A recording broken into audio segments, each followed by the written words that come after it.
Cette histoire d'infirmière d'1,50 m traînée par les cheveux par les forces de l'ordre n'en finit plus. Rendez-vous compte, elle a lancé un caillou sur des forces de l'ordre. Ça justifie bien un brushing un peu vigoureux, non? Ce qui est intéressant dans cette histoire, c'est le nombre infini de questions que ça soulève. Bien sûr, il y a la question qui c'est le plus fort? Est-ce que c'est 5 CRS en tenue ou est-ce que c'est l'infirmière de 50 kilos? Hashtag octogone. Mais il y a aussi la question, l'a-t-elle bien cherché, voire même, l'a-t-elle mérité?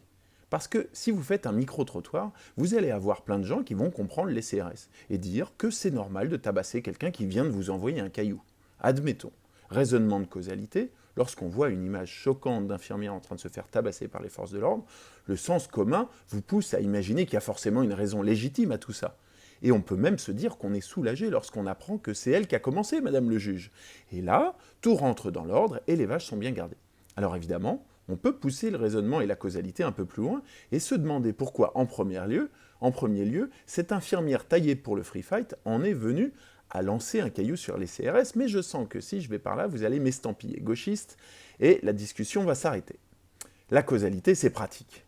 C'est comme les poupées gigognes. Il y a toujours une autre petite poupée russe à l'intérieur. C'est très facile, vous pouvez essayer à la maison. Lors d'une dispute avec votre conjoint, si vous dites « Oui, je me suis énervé, mais c'est parce que tu es arrivé en retard. »« Oui, mais je suis arrivé en retard parce que tu m'as demandé de m'arrêter de prendre du vin. »« Oui, mais je t'ai demandé de prendre du vin parce que tu as tout bu avec tes potes le week-end dernier. » Et là, vous touchez du doigt deux concepts, le caractère fractal de la causalité et le mouvement perpétuel. Reprenons. Si la causalité vous permet de remonter le temps avec plus ou moins de mauvaise foi, elle vous permet aussi d'imaginer le futur.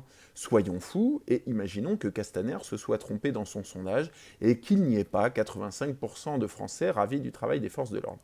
Soyons encore plus fous et imaginons que les soignants soient fâchés contre les flics au point de refuser de les soigner lorsqu'ils arrivent sur un brancard. La situation serait-elle si différente? Un citoyen, soignant ou pas, a le droit, littéralement le droit, de ne pas se faire péter la gueule par les forces de l'ordre, même lorsqu'il est en infraction.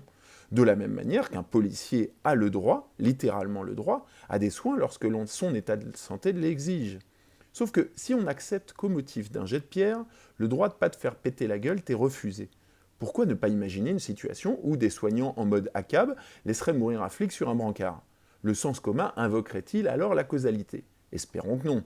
Sauf que ce dispositif existe dans la Constitution. Ça s'appelle la clause de conscience et ça dit « Nul ne peut être lésé dans son travail ou son emploi en raison de ses origines, de ses opinions ou de ses croyances. » En première lecture, ça ressemble bien à l'esprit des Lumières.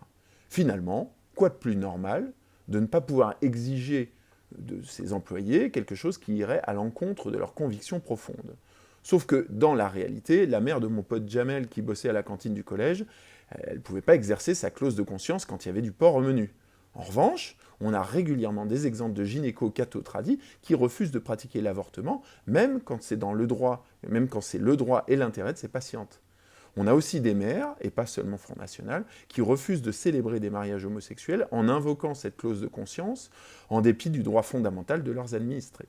C'est-à-dire que dans un cas, on va proposer à la mère de Jamel de prendre la porte si elle veut exercer sa clause de conscience, et dans l'autre, on accepte qu'un médecin ou qu'un maire refuse la réalité de la société actuelle au motif de ses combats d'arrière-garde. Bon, je pourrais agiter un épouvantail en évoquant une situation où un maire musulman du 93 refuserait de célébrer des mariages chrétiens, mais ça fait vraiment islamo-gauchiste et j'en ai un bien plus rigolo. Imaginons que dans le Marais, les homosexuels ayant pris le pouvoir, le maire refuse de célébrer les mariages hommes-femmes en faisant jouer leur clause de conscience. Bref, je m'éloigne du sujet, mais en réalité pas tant que ça. Revenons à l'hypothèse du CRS sur un brancard que des médecins refuseraient de soigner en faisant jouer leur clause de conscience. Est-ce qu'on en est encore si loin de cette situation ?